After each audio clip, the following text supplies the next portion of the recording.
Good morning, Your Majesties. Welcome back to my YouTube channel. For those of you that are new here, welcome to my YouTube channel.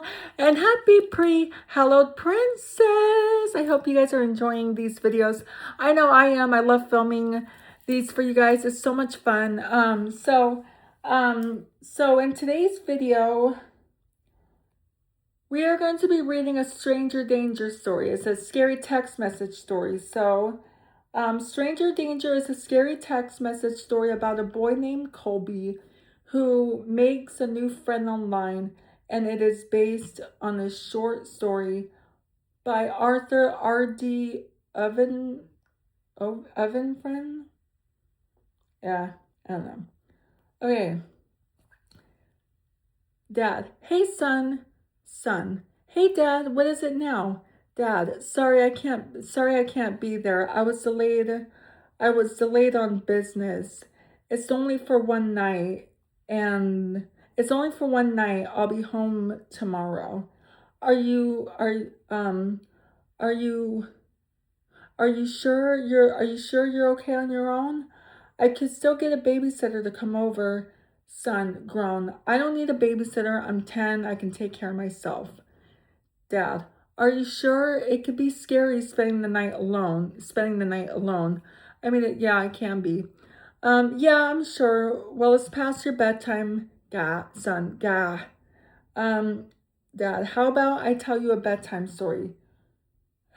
If you must. Son. The son said that. Dad, is something wrong? Son, is this going to be another stupid, scary story? Dad, what? I thought you liked my stories. Son, maybe when I was little, but they're not scary now.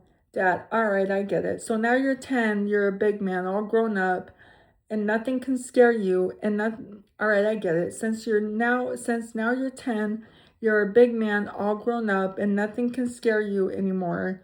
Son, well, your stories are kind of lame.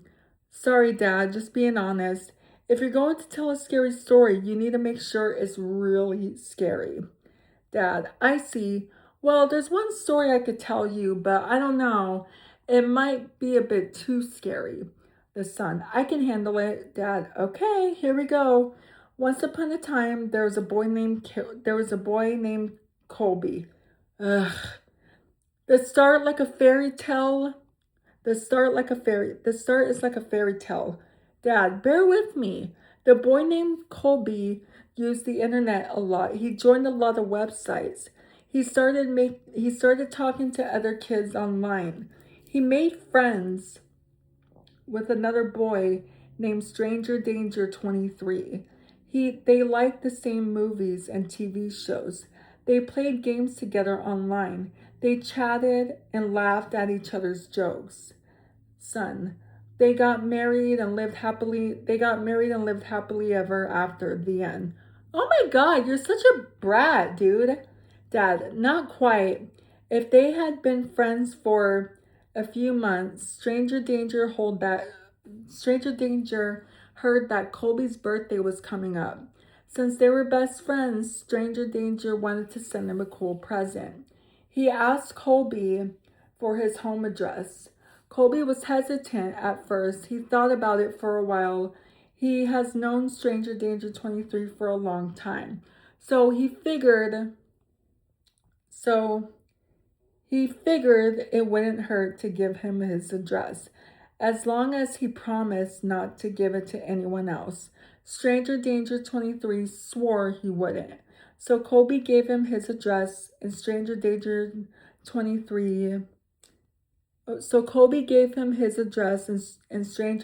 23 said he would mail the package right away. Do you think that was a good idea? Son, probably not. Dad, well, after a while, neither did Colby.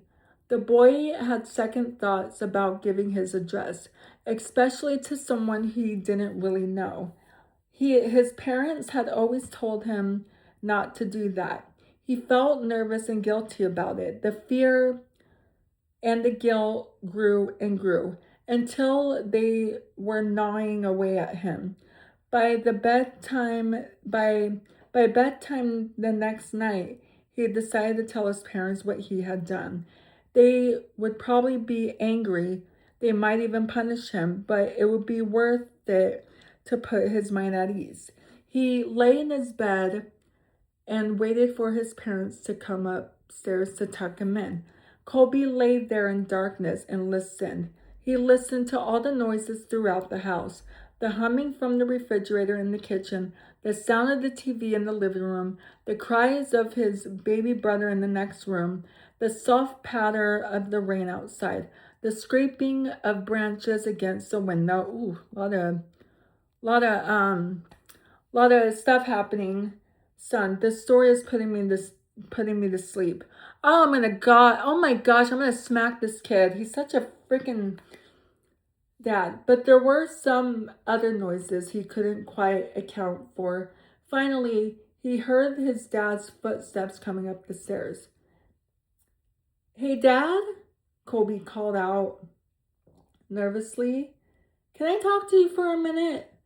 In the darkness, he saw the bedroom door slowly creak open. His dad stuck his head through the doorway. Yes, son? Said his dad in a muffled voice. Are you okay, Dad? The boy asked. Yes, son, his dad replied. Is Mom around? Here I am, said his mom in a high-pitched voice. She stuck her head through the doorway as well. What do you want to tell us? She asked. I think I made a big mistake, said Colby. I accidentally gave our address to someone on the internet. Oh, you shouldn't have done that, said his mom. We told you never do that. Who did you give it to? Asked the dad. This kid named Stranger Danger 23, said Colby. Oh, but he wasn't a kid, said his mom. He just pretended to be a kid to fool you. And do you know what he did? He broke into our house and murdered both of us, just so he could spend time with you. Son, oh God.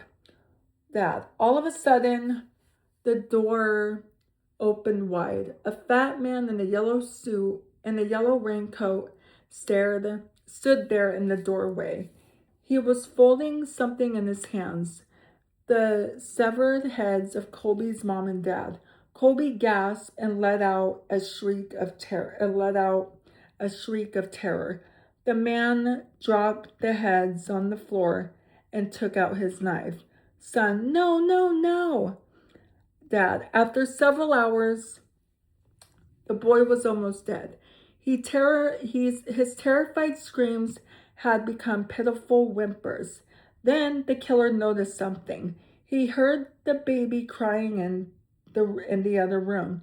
He bent down and pulled out his knife out of the bloody mess that had once been Colby. Then he turned and followed the sound of the baby's cries.